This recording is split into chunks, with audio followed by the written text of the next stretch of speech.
Tony सप्ताह के अंतिम दिन फाइनल एग्जाम्स के लिए तैयारी कर रहा है। वह इस दिन का 1/5 हिस्सा पढ़ाई में लगा रहा है। अगर 4 सब्जेक्ट पढ़ने के लिए वह प्रत्येक सब्जेक्ट को बराबर समय दे, तो वह प्रत्येक सब्जेक्ट के लिए कितने समय पढ़ाई कर रहा है?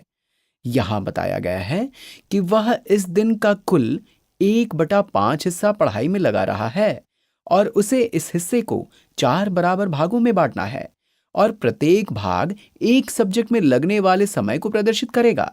यानी कि हमें 1/5 को 4 से विभाजित यानी कि डिवाइड करना है।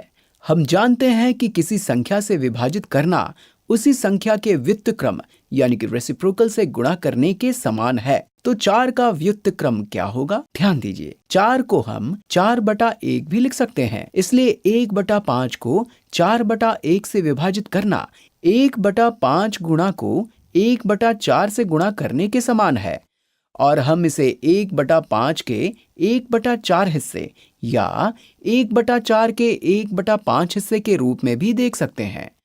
तो अंश यानी कि न्यूमरेटर्स को गुणा करने पर 1 गुणा 1 हुए 1 और हर यानी कि डिनोमिनेटर्स को गुणा करने पर 4 गुणा 5 हुए 20। इस प्रकार वह पढ़ाई के कुल समय का 1/20 हिस्सा प्रत्येक सब्जेक्ट की पढ़ाई में लगा रहा है। और अब हम इसे चित्र द्वारा समझ लेते हैं। मान लीजिए ये सप्ताह का अंतिम दिन है और हम इसे 5 बराबर हिस्सों में बांट लेते हैं क्योंकि हमें पता है कि वह इस दिन का कुल 1/5 हिस्सा पढ़ाई में लगा रहा है। तो दिन का इतना हिस्सा वह पढ़ाई में लगा रहा है और अब उसे 1/5 हिस्से यानी कि पढ़ाई के कुल समय को 4 बराबर हिस्सों में बांटना है क्योंकि उसने 4 सब्जेक्ट पढ़ने हैं और वह प्रत्येक सब्जेक्ट के लिए बराबर समय निकाल रहा है। इसलिए हम इसे 4 बराबर हिस्सों में बांट लेते हैं। तो वह प्रत्येक सब्जेक्ट के लिए कितना समय निकाल रहा है? ये छोटा हिस्सा प्रत्येक सब्जेक्ट को दिए जाने वाले समय के समान है। मैं इसमें पीला रंग भर देता हूं और ये छोटा हिस्सा क्या प्रदर्शित कर रहा है? यहाँ पूरे दिन के कितने बराबर हिस्से बने हुए हैं? यहाँ 5 पंक्तियां और 4 स्तंभ यानी कि 5 रोज और 4 कॉलम्स हैं।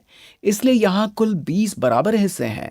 तो एक बार फिर हम चित्र को देखकर जान सकते हैं कि वह 4 सब्जेक्ट में से प्रत्येक सब्जेक्ट के लिए दिन के 1/20 हिस्से जितना समय निकाल रहा है और कुल 4 सब्जेक्ट की पढ़ाई में लगने वाला समय सप्ताह के अंतिम दिन के 1/5 हिस्से के बराबर है।